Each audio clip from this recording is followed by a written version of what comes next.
This video is about why you suck at investing. Yes, I'm talking to you.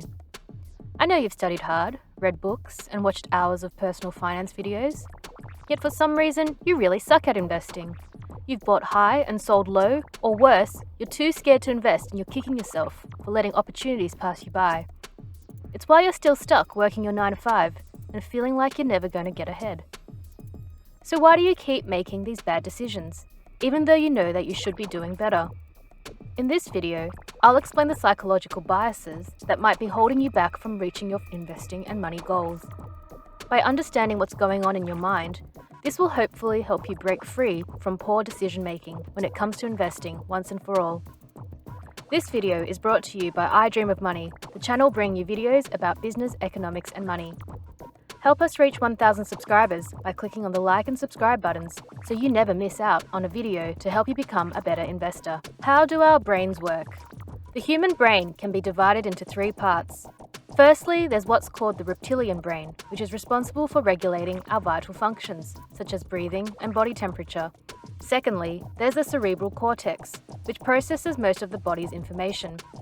It is responsible for motor function, memory, and analytical thinking. It's the wrinkly part of the brain. Finally, there's what's called the limbic system, which affects emotions and behavior. It is a highly reactive part of the brain, developed so that humans could make snap judgments.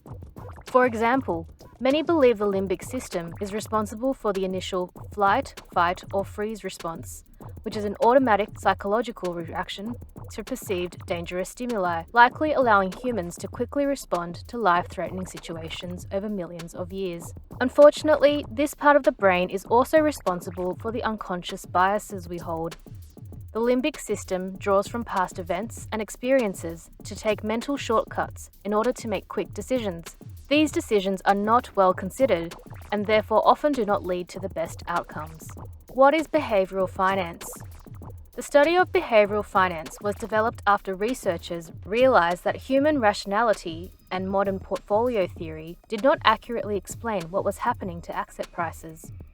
Instead, they came to realize that human emotions and behavior had a larger role to play than what was popularly believed at the time. In the 1970s, psychologist Amos Tversky and Daniel Kahneman first explored heuristics, or mental shortcuts, and how they were often the basis for common human errors in investment decisions. Kahneman eventually went on to win the Nobel Prize in Economic Sciences in 2002 for this work, and you might also know him as the author of the best-selling book, Thinking Fast and Slow, which summarizes his research in the 2 ways in which human judgments are made. Firstly, a rapid, associative, automatic, and effortless intuitive process, and the other, slower, rule-governed, deliberate, and effortful. Here are some common psychological and cognitive biases which could help to explain your investing and trading mistakes. Loss aversion. Loss aversion refers to the phenomenon where people are more willing to take risks to avoid loss than to make a gain. In fact, it is often said that the pain of losing is psychologically about twice as powerful as the pleasure of gaining. Loss aversion is what causes us to sell immediately when the price of an asset goes up, for fear of losing those gains, and also to never sell our worst performing investments, for fear of crystallizing a loss. It works to minimize gains and maximize losses, which is the last thing any trader wants. Anchoring bias. Anchoring bias refers to the use of irrelevant information as a reference point for the price of an asset. Anchoring bias suggests that we favor the first piece of information that we receive. So for example, if you bought a share for $100, chances are you will remain psychologically fixated on that price when making future decisions about that stock, even if new information comes through. This results in that one piece of data having more importance than it deserves and can lead to irrational decision-making, such as refusing to sell unless the price goes back to $100, or refusing to buy more shares now that they have passed $100, even if there is more profit to be made. Gambler's fallacy. Gambler's fallacy refers to the belief that when something happens more frequently than normal, then it is less likely to happen in the future, or vice versa, when statistically that is simply not true. A great example of this is when a stock's price goes down 4 days in a row and you buy into it because it has to rise again for sure, right? This is a trait commonly seen in gamblers who might lose $100 then another $200, then another $400, doubling their money each time, thinking that their unlucky streak will surely end. Before they know it, they will have lost all of their money. The house wins every time, my friend. Recency bias. Have you ever seen a stock go up in price and start to believe that the party will never end? So you pile into the stock as well, only to make significant losses. This is partly explained by recency bias, which causes you to place too much emphasis on recent events.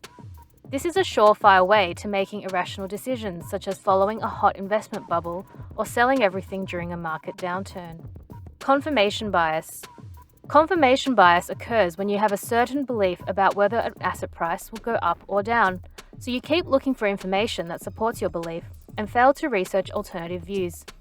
This means that you can often have a very one-sided view of the situation, resulting in poor decision-making for buying and selling stock. So what can you do about it? Unfortunately, not everyone can afford an investment psychologist to work through trading mistakes. So what can an average person like you do to become a better investor? At the 71st CFA Institute annual conference, Kahneman suggested some simple strategies for better decision-making in finance. Firstly, trust algorithms and not people. Whilst most individuals are unlikely to trade using a complex algorithm, the point Kahneman is making here is that investors should have uniform rules in place so that their emotions don't get in the way. This is why most professional traders develop trading systems which they will religiously abide by. Secondly, take a broad view. Kahneman also suggests taking a broader view, or what he calls broad framing.